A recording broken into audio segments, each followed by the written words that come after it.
Parlons de ces débordements face aux policiers. Vous avez sans doute vu ces images extrêmement violentes de 3 motards policiers agressés sur les Champs-Élysées. On est avec Rocco Contento. Bonjour. Bonjour. Merci d'être avec nous. Vous êtes secrétaire départemental de Paris, unité SGP Police. Oui, tout à fait. On voit ces images. Celles-ci sont d'une rare violence, mais on en a vu déjà d'autres. Samedi après samedi, on a l'impression que c'est de pire en pire. Mais ça va aller jusqu'où ? Écoutez, on monte dans un engrenage sur la violence. Malheureusement, ce sont des faits de plus en plus récurrents. Et on va arriver un jour à un point de non-retour, un point de rupture, c'est-à-dire que vous allez soit avoir des collègues qui vont rester sur le tapis ou qui vont mourir parce qu'ils vont être lynchés. Qui vont mourir, vous pensez qu'on va... Enfin, vous vous dites, si on continue comme ça, c'est l'escalade. C'est l'escalade. Ou alors j'ai un collègue qui va tirer un jour aussi. Voilà, ça parce qu'on a vu effectivement cette image d'un des 3 policiers qui finalement, acculé par la foule, a sorti son pistolet. Vous dites qu'il y a un moment où ils seront tellement à bout qu'ils n'auront pas d'autre choix que de tirer, c'est ça ? Écoutez, ça risque d'arriver en tout cas. Moi, ce collègue-là, je le connais très bien. C'est un gradé de la police nationale. C'est quelqu'un qui a près de 30 ans de service. Donc, c'est une personne expérimentée. C'est pas un jeune stagiaire.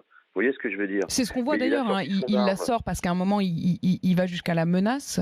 Mais finalement, ils sont quand même d'un certain sang-froid face à la foule et au phénomène de foule. Ils ont un professionnalisme sans faille. C'est en fait, mon collègue, il sort son arme. C'est un effet dissuasif parce que ça fige la situation pendant quelques secondes. Et ça permet surtout à mes collègues de partir et de s'enfuir. Sinon, ils auraient été lynchés. C'est pour couvrir ses collègues ? C'est pour les protéger et les couvrir. Exactement. Alors, je comprends pas toute cette polémique sur cette sortie d'armes de mon collègue, parce que franchement, c'est une image. Comprenez-le, malgré tout, globalement, de toute façon, toutes ces images et toute cette scène est évidemment très choquante, mais c'est une image poignante. C'est-à-dire qu'on a rarement vu, on voit rarement, en tout cas en France, un policier qui va jusqu'à dégainer son arme et à menacer les manifestants. Là, vous mettez un focus dessus, les médias mettent un focus dessus, mais ce sont des situations qui arrivent assez fréquemment. Voilà. Il n'y a pas toujours un média pour le filmer, mais je peux vous dire que moi-même, ça m'est arrivé dans ma carrière. Parce qu'il y a des moments où vous sentez que c'est la seule façon de calmer l'adversaire, en quelque sorte, puisqu'on peut parler d'adversaire. Parce que c'est une arme létale, donc c'est une arme qui peut tuer, donc quelque part, ça fait réfléchir.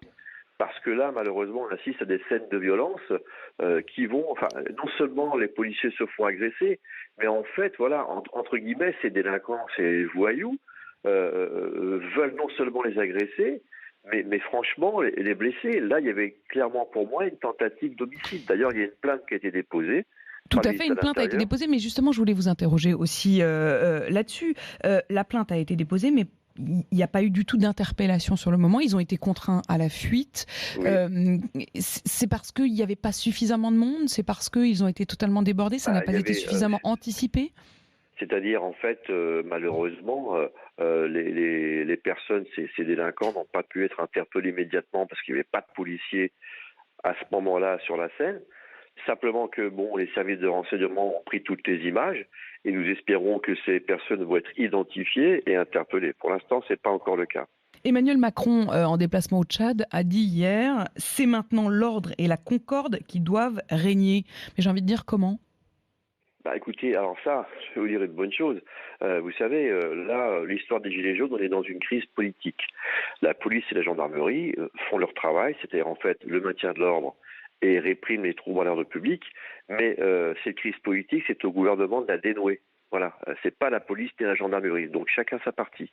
Chacun son job, mais de votre côté, est-ce que vous avez le sentiment que tous vos confrères, les forces de l'ordre en général, sont à bout ? Écoutez, les policiers, si vous voulez, ils sont fatigués parce que au-delà des maintiens de l'ordre du week-end, il y a tout le travail de police quotidien qui se fait toute la semaine de lutte contre la délinquance. Et vous savez que mes collègues travaillent dans des cycles de travail de 4-2, c'est-à-dire ils bénéficient d'un week-end sur 6 de repos. Et malheureusement, à cause de ces maintiens de l'ordre, à cause de ces manifestations, ces week-ends de repos sautent. Ce qui veut dire que quand vous avez un week-end sur 6 qui saute, vous vous retrouvez avec un week-end sur 12. Et quand votre deuxième week-end saute, vous avez un week-end sur 24. Donc c'est très désociabilisant pour la famille et pour le collègue. C'est pour ça qu'il faut que ça s'arrête un jour. C'est une des choses, ce sera ma dernière question, Rocco Contento. Édouard Philippe, le Premier ministre, va rencontrer ce matin les 3 policiers en question. Quelle est la demande que vous formulez aujourd'hui ? Eh ben, écoutez, la demande, bon, particulièrement par rapport à ce mouvement, c'est que bon, c'est même pas au gouvernement. Enfin, il faut que ça s'arrête à un moment. Moi, j'avais dit hier en plateau, un gilet jaune, qu'il faut absolument qu'ils se structurent et qu'ils aillent porter leurs revendications, parce que ça ne peut pas durer comme ça indéfiniment. On a un mouvement qui faiblit, mais qui ne rompt pas. Ça ne pourra pas durer comme ça indéfiniment, parce qu'on sera confronté à des scènes de violence terribles, et un jour, il va y avoir un drame, je vous le dis. Merci beaucoup Rocco Contanto. On espère que les faits ne vous donneront pas raison dans les jours qui viennent. Vous êtes très alarmiste effectivement après ces scènes. Merci d'avoir été avec nous. Je rappelle que vous êtes le secrétaire départemental de Paris, unité SGP Police.